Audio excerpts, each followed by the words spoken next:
Durango, Colorado, nestled in a crevice on the roof of our continent, is a terminus for a unique and colorful railroad. The Silverton train, the last narrow-gauge passenger train operating on a schedule. On train days, the Durango depot is humming with activity. As the train gets underway, the conductor collects the old-time tickets for the nostalgic journey to Silverton. It is an unbelievable journey. We leave civilization behind for the past as we move into a region of unspoiled natural grandeur where miles stand on end. Heading north out of Durango, the line follows the churning Animas River, which carved the Rio de las Animas Canyon through which we shall travel. This unforgettable ride through colorful chasms of jagged rock, past rushing rapids and waterfalls, is one of the most spectacular routes traversed by a railroad. More coal is needed as the grade increases, for our engine is no modern diesel, but a genuine coal-burning steam locomotive. But our iron horse is very sure-footed, old though she may be.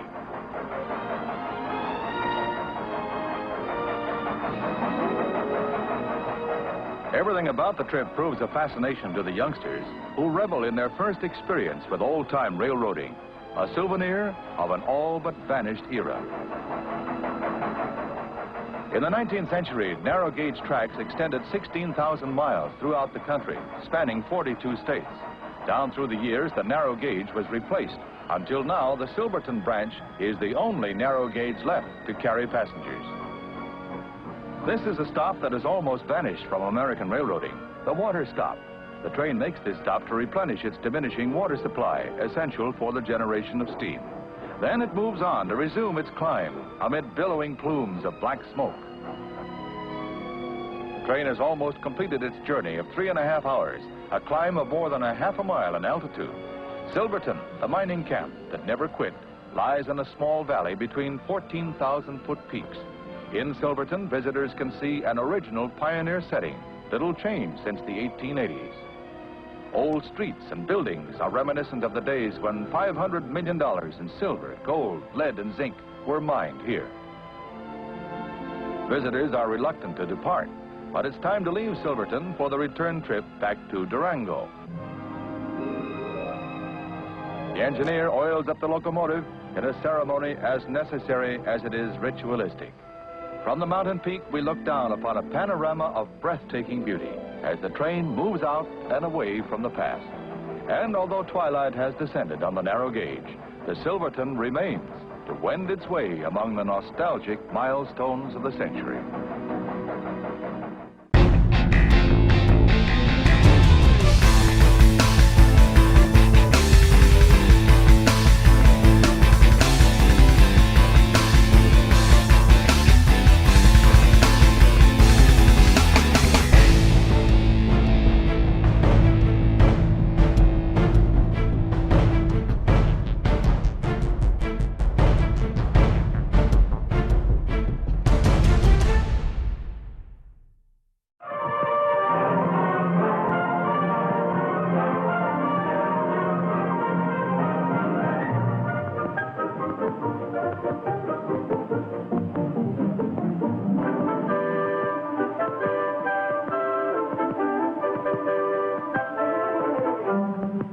San Francisco in the year 1905.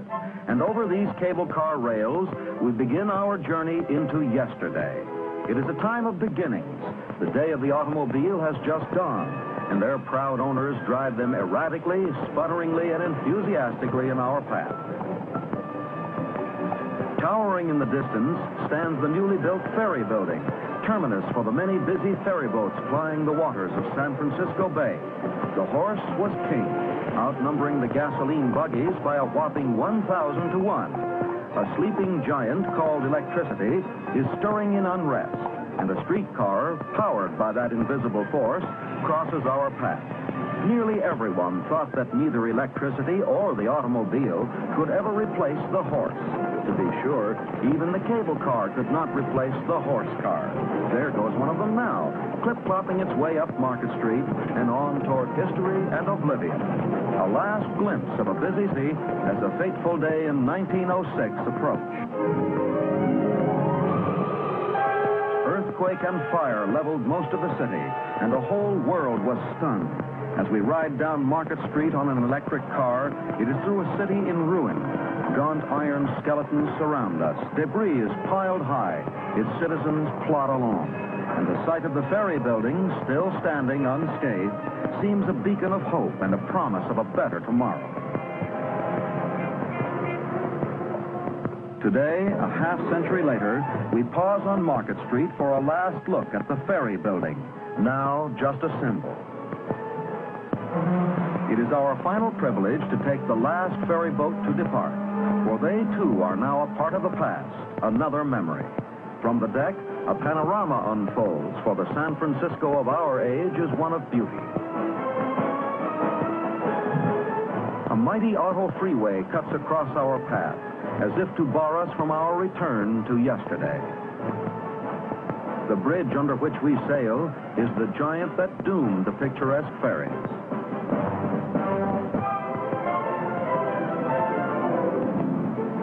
At the Oakland Mole, we join other travelers and once more find our magic rails and a new friend, the mighty diesel-hauled train, undisputed monarch of rail travel, ready to speed us over the many miles to yesterday.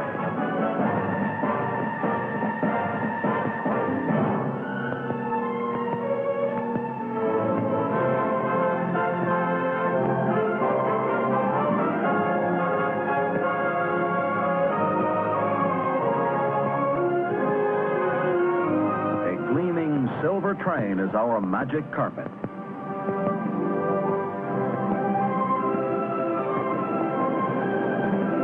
Reversing the steps of the pioneers, we move eastward and enter the Feather River Canyon to take the long climb over the Sierra Nevada mountains.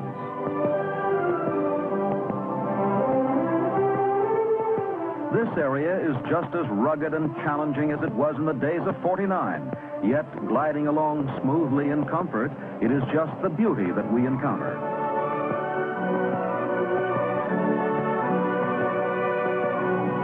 In the heart of these rugged mountains at Quincy, California, we are met in salute by one of the last of the old-time short-line railroads.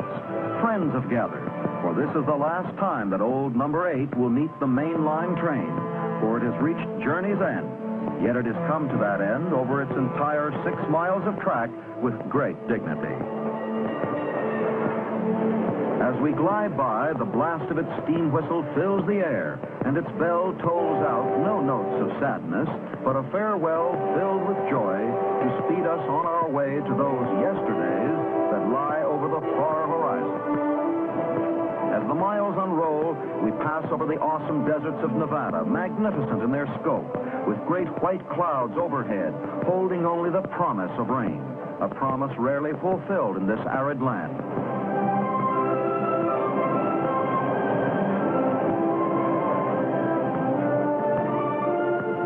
Twin ribbons of steel enter Utah, and a land of dazzling white. For this is another type of desert, one of salt, extending for miles in every direction. It is here that a mirage may take the form of a mountain, city, or lake, and the reality and imagery joined forces to challenge the minds of the westward moving pioneers. As Salt Desert melds into the waters of the Great Salt Lake, we pass a great inland sea with no outlet. 2,600 miles in area, with over 6 million tons of salt held in solution in its waters. On its shore is Salt Lake City, where the Mormon leader Brigham Young halted with his group of travelers in 1847.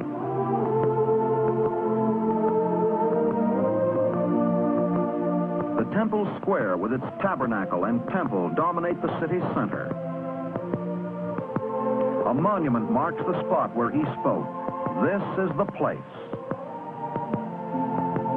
In the mountains just south of the city, the world's largest open pit mine, 2,160 feet in depth, which as a theater could seat over 9 million people. In its pit could be placed, side by side, the Yankee Stadium, the Rose Bowl, Cotton Bowl, Orange Bowl, Madison Square Garden, and leave room for several 5,000-car parking lots. Its giant terraces are ore levels, forming a magnificent pattern of graceful curves. Entering Colorado, we realize that a changing world has set aside some of the important things that built the West. For it was here that the far-off echo of the locomotive's whistle heralded the advance of civilization along the steel rail.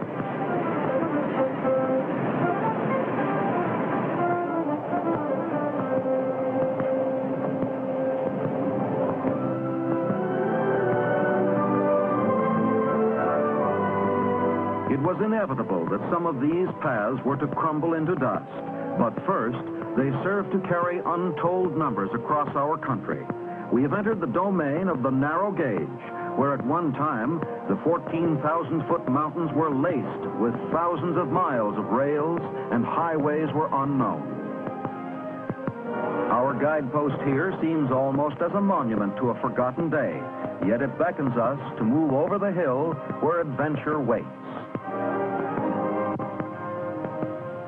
At Durango, Colorado, 10 coaches of the Denver and Rio Grande's Silverton stand on the last 50 miles of narrow gauge track in the United States.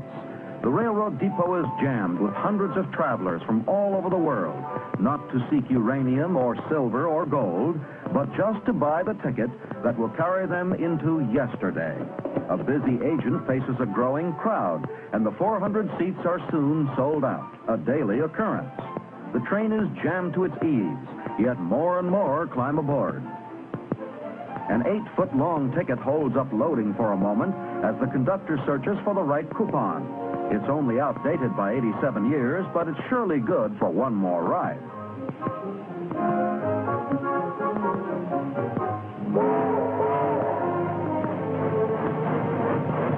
We start the last leg of our journey, leaving behind some disappointed travelers, but tomorrow is another day for them. Today is yesterday for us. Leaving Durango in the morning sunlight, the little engine seems eager for the job, climbing the almost 3-mile peaks of the mountain range ahead.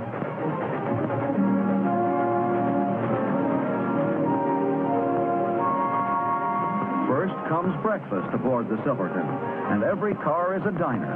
The friendly conductor and his brakeman act as co-hosts. The service is speedy and unique. Railroad coffee and donuts for old and young.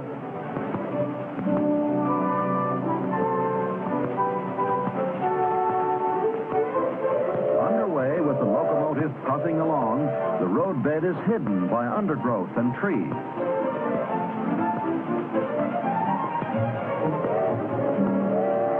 Crossing finds groups of people who couldn't get aboard but cheer us onward.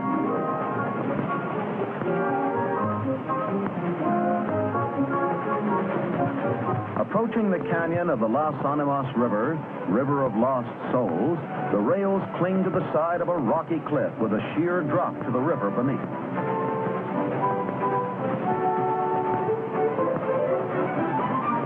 Inside the train, everyone rushes to the window for a better view, but some couples find time for romance and books. Air conditioning on the Silverton is automatic, for every window and door is left wide open, and the nostalgic and pleasant aroma that can only come from a coal-burning steam engine adds pleasure. Even the bare necessities of life get an assist from the conductor.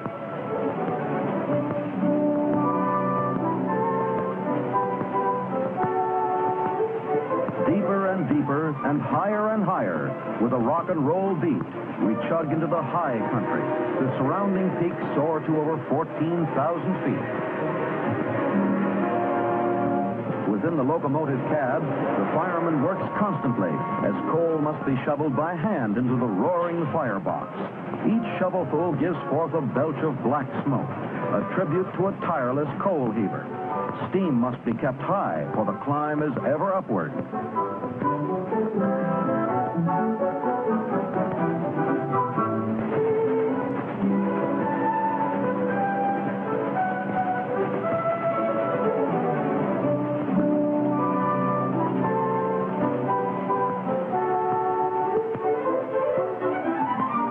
Second only to its appetite is the ravenous thirst of the little engine, and it is thus that we approach a stop, one that has completely vanished from American railroading, the water stop. For almost a century, these water tanks were landmarks across the United States. The fireman reaches the water tender and lowers the spout.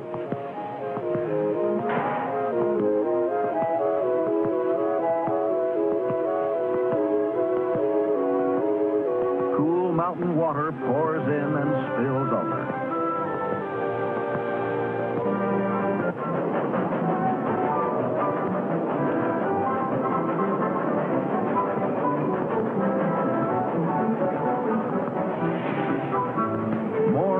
Coal is shoveled into the firebox, and we climb our last few miles through the mountains, for yesterday is just around the next bend. We enter a setting of fantastic beauty. Silverton, Colorado, an unspoiled jewel in its fantastic setting, linked to the present by the last of the narrow gauge rails.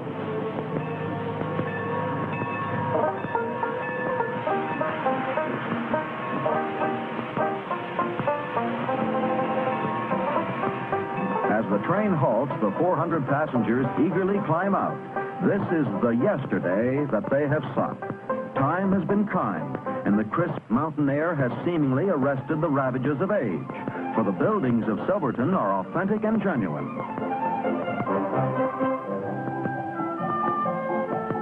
Suddenly, Silverton comes to life, and a lively life indeed, for in moments, notorious Blair Street is full of blazing action. A gun battle starts in front of the Bent Elbow, and miners and mules scurry to safety. The whine of bullets fills the air.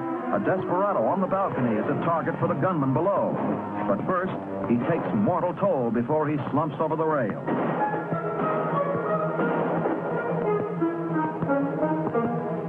The street is littered with dead in a matter of seconds, and the coroner goes about measuring the deceased for a fitting burial. As peace is restored, the visitors breathe easily once more and gaze in wonder at these relics of the past. The Bon Ton Garter Shop features an outdoor fitting by the proprietor, displaying the newest in ladies' corsets. A wedding at the church, complete with shotgun.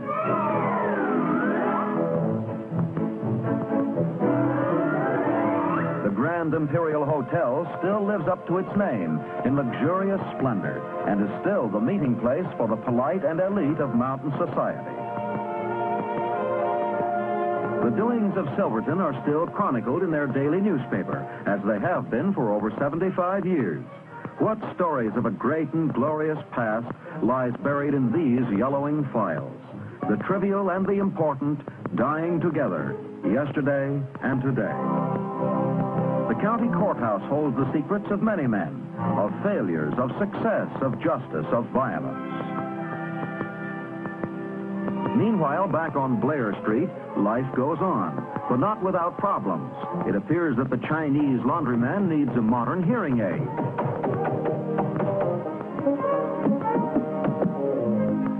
A few steps away, all is quiet at the Rocky Mountain Stage Depot. But watch closely, villainy is afoot. Before you can take a deep breath, a robbery gets underway. The sheriff and posse arrive. 2 men are shot, 2 captured. The money and strong box rescued. Mighty fast work, even out west. What irony. The stolen money just out of reach of the dead man's hand. And what nonchalance. A corpse that winks. Huddled together for safety, the visitors photograph every suspenseful moment. Wait a minute. That Stage Depot robber wasn't dead, just slightly dying. So the posse drags him up to the Silverton jail, and there behind iron bars in a scene of moving realism, he passes into the great beyond, just as he does every day about the same time. The strong, silent men of Silverton nail down the wooden sidewalks before anyone tries to steal them as well. In the peaks that surround Silverton, untold wealth lies hidden. The mines that once produced gold, silver, and lead are deserted, but the ore is still buried deep, awaiting a newer day.